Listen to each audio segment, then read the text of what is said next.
अस्सलाम वालेकुम। मोहतरम जनाब सदर साहब, हमारे इंडिया इस्लामिक कल्चर सेंटर के प्रेसिडेंट जनाब सिराजुद्दीन कुरैशी साहब, एसएम खान साहब, एक्स मेयर अलीगढ़ फुरकान साहब, भाई आमीन साहब, अबूज़र साहब, कलीमुल हफीज़ साहब और यहाँ पर मौजूद तमाम रेस्पेक्टेड मेंबरान, मैं ज़्यादा ना बोल के बात यहाँ से शुरू करूँ कि जो इशू है, इस इशू पे दो पार्ट हैं, दो पार्टी हैं। उनके बारे में अगर मैं इस बात को अपनी शेर से कहूँ कि उनका जो फ़र्ज़ है वो अहले सियासत जाने, उनका जो फ़र्ज़ है वो अहले सियासत जाने।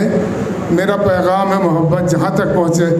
तो मैं सिराज साहब के बारे में कह सकता हूँ कि उन्होंने हमेशा पैगाम मोहब्बत ही पहुँचाया है, लोगों के लिए काम आए हैं, लोगों के लिए रास्ते निकाले हैं और समाज के लिए हमेशा खिदमत का जज्बा उनके दिल में रहा है।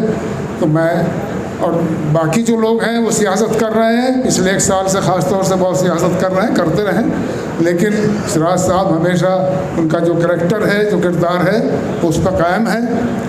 अभी हमारे एडवोकेट यूनुस भाई ने बहुत अच्छी बात कही और सुलह की गुंजाइश हर वक्त हर टाइम रहनी चाहिए और इसमें कोई डाउट नहीं कि इस इशू पे बहुत दफ़े बहुत लोगों ने मसालहत कराने की कोशिश की। एडवोकेट तबरेज़ साहब, बॉम्बे वाले इश्तियाक साहब, हमारे रोहित खेड़ा साहब और न जाने कितने लोग, इवन हम लोगों को भी सिराज साहब लेके गए, लेकिन सिराज साहब ने आज तक कभी ये नहीं कहा कि मैं किसी बात के लिए तैयार नहीं हूँ।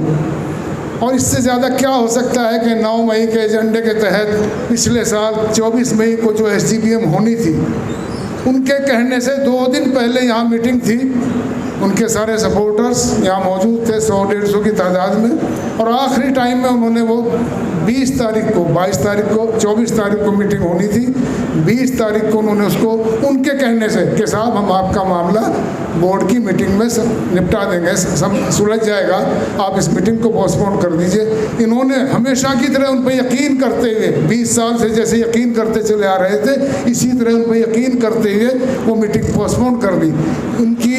इनकी साफ और नेक नियति का इससे बड़ा सबूत क्या हो सकता है कि इनके सारे सपोर्टर्स इनसे नाराज़ हुए। बहुत से लोग, इरशाद भाई जैसे, मतलूब भाई जैसे लोग खाना खाए बगैर नाराज़ होकर चले गए। होता है, सपोर्टर्स को नाराज़गी होती है, लेकिन उन्होंने अपना किरदार दिखाया। लेकिन उसके बावजूद मैं बोर्ड में नहीं था, बोर्ड की मीटिंग हुई, सिराज साहब गए और ये कह के उठ के चले आए कि आप जो फैसला कर देंगे मुझे मंजूर होगा। अबूज़र साहब यहाँ बैठे हैं, सम खान साहब बैठे हैं, बता देंगे आपको।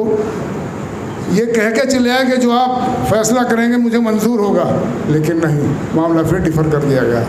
उसके बाद कोर्ट में 3 दफ़े हम लोग 1-1 घंटा कोर्ट के कहने पे बार काउंसिल, हाई कोर्ट की काउंसिल में बैठे, लेकिन वो लोग टर्न अप नहीं हुए। उसके बाद भी फिर कई दफ़े मसालत की बात आई, लेकिन उसके बाद आप क्या समझ लीजिए कि सचिन सचदेवा साहब डिवीज़न बेंच के जज और फिर दोबारा एक्टिंग चीफ जस्टिस, उन्होंने, मैं हर कोर्ट की हर डेट पर रहता था, पता नहीं 10 दफ़े 15 दफ़े बात कही कि भाई सिराज साहब को आप लोगों ने, जिन लोगों ने, जनरल बॉडी ने चुन के 20 साल से चुन के भेज रहे हैं और आप उनके बारे में ऐसी गंदे गंदे अल्फाज कह रहे हैं, क्या नहीं कहा गया, शर्म आती है कहते हुए। इस्लामिक सेंटर के मेंबरों की ज़बान से ऐसी बातें, कीचड़ उछालने वाली बातें अगर कही जाए तो शर्म की बात है। लेकिन उन्होंने ये कहा कि जब आप 20 साल से लोगों ने उनको चुना, आप उनको 6 महीने नहीं बर्दाश्त कर सकते, 6 महीने उनको इज्जत नहीं दे सकते। और आखिरकार जो उनका पॉइंट था, मसला ये था कि सिर्फ 6 BOT सुप्रीम अथॉरिटी है या जनरल बॉडी अथॉरिटी है, झगड़ा सिर्फ इतना था। कोर्ट ने वही आखिर में फैसला दिया कि नहीं, जनरल बॉडी ही सुप्रीम है और उसके तहत ये मीटिंग होने जा रही है। और जहाँ तक बात, बहुत लोगों ने बात कही, व्हाट्सएप ग्रुप पे बात कही गई कि साहब सिराज साहब की ईगो की वजह से कोर्ट में जाना पड़ा। अब किसकी ईगो है? अब फिर सुप्रीम कोर्ट चले गए। क्या इससे साबित नहीं होता कि वो फैसला नहीं चाहते, बैठ के मसला हल नहीं करना चाहते?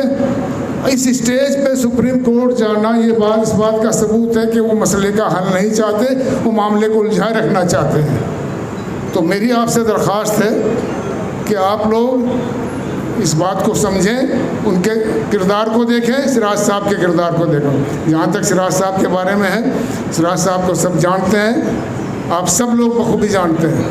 वो कितने झुक के चलने वाले इंसान है, उनका कितना ऊंचा अखलाक है, कितना बड़ा किरदार है उनका।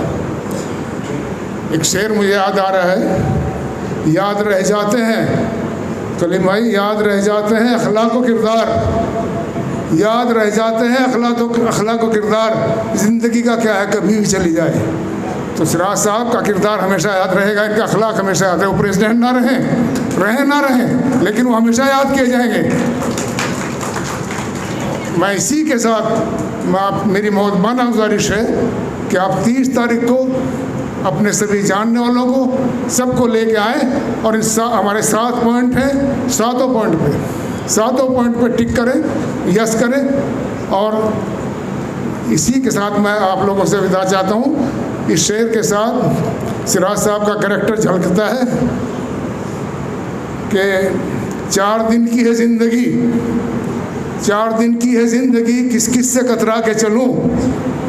4 दिन की है ज़िंदगी, किस किस से कतरा के चलूँ। खाक हूँ, खाक पे क्या खाक इतरा के चलूँ। ये सिराज साहब का किरदार है। वो आखिर दावाना अल्हम्दुलिल्लाहि रब्बिल आलमीन।